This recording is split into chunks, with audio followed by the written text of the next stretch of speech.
संतांच्या हाती निरोप आला, मला कोणी रोखू शकणार नाही. आणि गुरुवारी महाराज शेगाव संस्थांच्या गाडीमध्येच पंढरी क्षेत्राला पोहोचलेले आहेत. पारडे साहेबांनी आंघोळीचं पाणी वगैरे आणलेलंच होतं, चंद्रभागेचं ते स्नान झालेलं होतं महाराजांचं. भगवंताच्या दर्शनाला पोहोचलेले आहेत. आणि गुरुवारी महाराज दुपट्ट गुंडाळून जायचे, कारण महाराजांना माहित होतं की महाराज म्हणायचे नेहमी की पंढरी क्षेत्रातले चोर मला माहिती आहे, त्या चोरांना मला मी माहित आहे, त्यांच्या खिशात पैसे असतात म्हणून दुपट्ट असं गुंडाळलेलं होतं महाराजांनी. आणि भगवंताच्या समोर पोहोचलेले आहे आणि हातामध्ये काही चिल्लर पैसे होते, नाणे, ते भगवंताच्या पावलावरती ठेवले आहेत आणि हात जोडून महाराज उभे आहेत. ज्ञानदेव उभा जोडून हस्त, संत पहाती समस्त, म्हणती कळला चिमंत या ज्ञानांजनाचा. त्यावेळेला भगवंताच्या समोर हिमालयासारखी ज्यांची साधना, असे गुरुवारी महाराज उभे आहेत. गंगेप्रमाणे ज्यांचं जीवन, असे गुरुवारी महाराज समोर आहेत. आणि ज्यांची धैर्य हे सिंधूप्रमाणे आहे, असे महाराज ज्यांच्या समोर उभे आहेत. त्यावेळेला भगवंतांनी बगल कर ठेवून कुरवाडे, अंग न्याहाळून सर्वांग न्याहाळून न्याहाळे, म्हणे तुवा घेतली जे आळी ते सिद्धी पावेल. जसं ज्ञानोबा भगवंताच्या समोर उभे होते, त्यावेळेला ज्ञानोबांचं कौतुक करतायत भगवंत की माऊली तुम्ही काय ग्रंथात तुला गाविला जो ग्रंथानुभव, विदेशी सांगितला भाव, मुख्य ठेवणे राणीव, अनुभवीच जाणते, तैसाचे अमृतानुभव, सिद्धपीठ गेला भाव. म्हणजे ज्ञानोबांनी ज्याप्रमाणे श्रीमद भगवद्गीतेवरती टीका केली, ज्ञानेश्वरी ग्रंथ, त्याप्रमाणे गुरुवारी महाराजांनी त्या एका श्लोकाच्या ज्ञानोबांनी तरी भरपूर गोव्या केल्या, परंतु महाराजांनी एका श्लोकाचा बरोबर एक चरणच केलं बरोबर, तसे तसे ते अभंग निर्माण केले आणि गीता अभंग केला, त्याचबरोबर अमृतानुभव सिद्ध केला.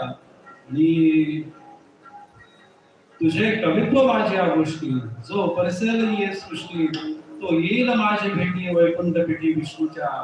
असा भगवंत जणू काय महाराजांशी बोलायला लागलेले होते. तू महत्ब्रह्मेचा अंश, पदपदांतरी केला प्रवेश. कारण गुरुवारी महाराजांनी असा कोणताच विषय सोडलेला नव्हता की जे काही बोलले नसतील.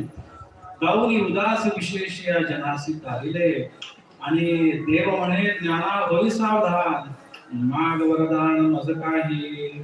त्यावेळेला गुरुवारी महाराजांना त्यांनी म्हटलं असेल भगवंताने की महाराज काहीतरी मागा, काय इच्छा राहिली तुमची, काय इच्छा आहे.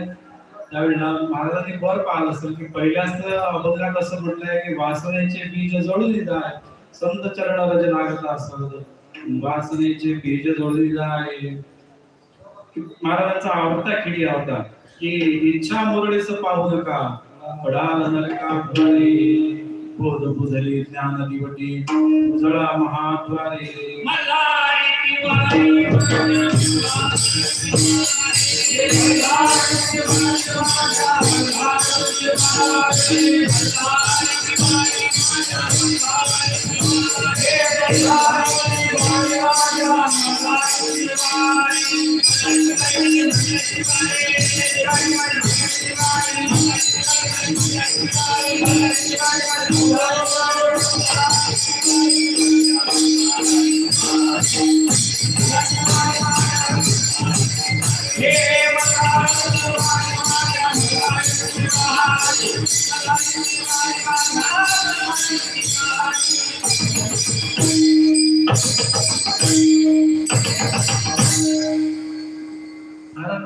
नाथ म्हणतात इच्छा मुरळीस पाहू नका, पडाल नरकाद्वारे.